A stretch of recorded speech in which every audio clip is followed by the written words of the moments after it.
What's going on, everybody? Welcome to the first recipe. Here we go. We're gonna chop up this onion and I'm gonna show you guys how to dice up an onion. It's just super important, especially if you like onion in your recipes. This recipe calls for half an onion. You're gonna cut it horizontal, then vertical. Then you're going to come across the top with that nice claw grip, making sure you dice it into small pieces. There you go. That's how to dice an onion. Now we're gonna chop our peppers up. Peppers, these mini peppers are excellent. I actually like them better than large bell peppers. I find them to have more flavor and be cheaper. So we're gonna gut them, clean them a bit, slice them in half, and then we are just going to cut them into ribbons, like so, if you want to call those ribbons.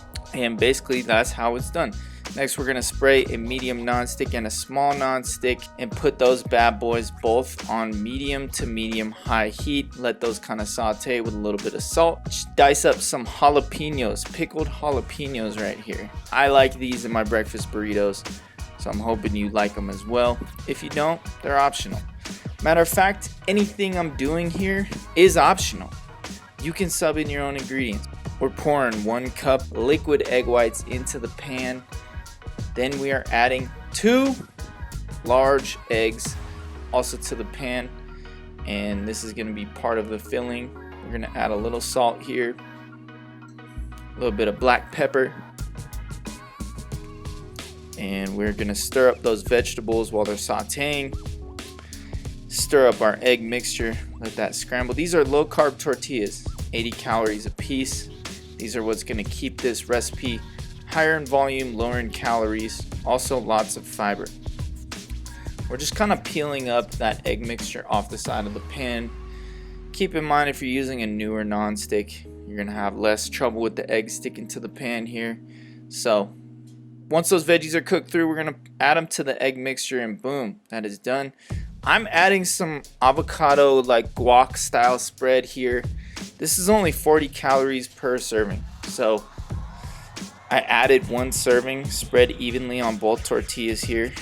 I'm also using 1 serving of 2% cheddar cheese here. Use whatever cheese you like. It may change the calorie content, but yeah. I'm adding half of the mixture to each tortilla. Now it's roll time. I like to fold it in the middle here to compact it, fold in the sides, then roll it like so. I also have this cast iron pan on about medium heat because I want to toast these tortillas to bring some life back to them. Trust me, this is a necessary step. It actually kind of seals the burritos and makes them way better. So once those are toasted, you're gonna see a nice golden brown on the bottom there, boom. And then I'm gonna grab the other one and we're gonna cut these guys in half, and then I'll show you how we plate it. Add some cilantro, lime, what have you. There you go. Breakfast burritos, macros on screen. Alright guys, we're going straight into recipe number 2 right here. No breaks. Got some cauliflower rice. Microwave it for 7 minutes. I got this rice from Costco. You can go check it out there.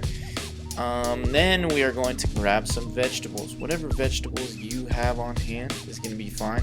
I think here I was using some broccoli, some frozen peas. I got some prep chicken that I already had, some onions.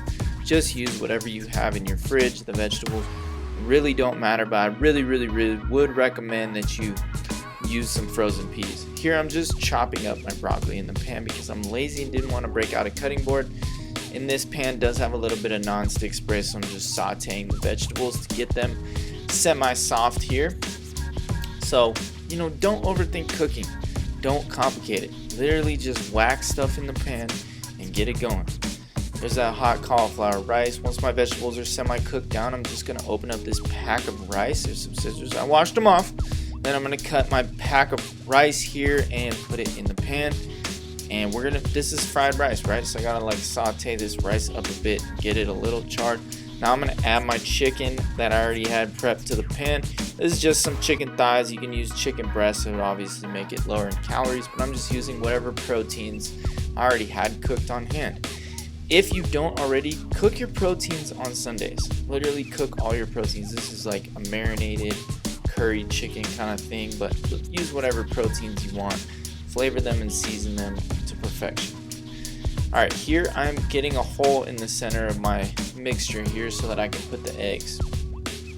I'm gonna spray a little nonstick there, and I'm gonna add half a cup of egg whites. This is liquid egg whites from Costco. Half a cup there, and then I'm literally just gonna crack an egg in the middle there.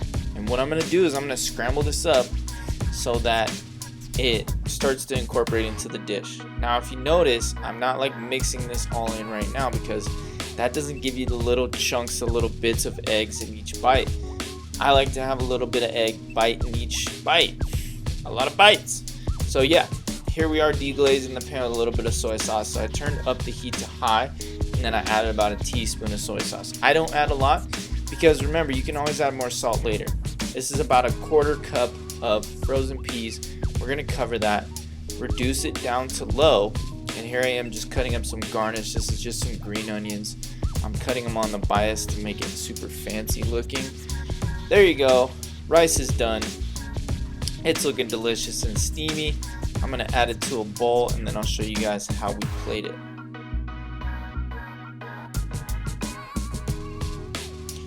Alright, here we go. We're gonna garnish it with some green onions here. And then I had some red pepper flakes. These are totally optional. All of this is optional. Do whatever the F you want to do. There it is. Macros on the screen. What a delicious meal. Alright, here we are making the chili here. This is 93.7 ground beef. I ended up putting about 8 ounces in the pan here to brown up. This is 1 can of tomato sauce. It's about 434 grams. This is crushed tomatoes. I used the whole can here, which was 28 ounces.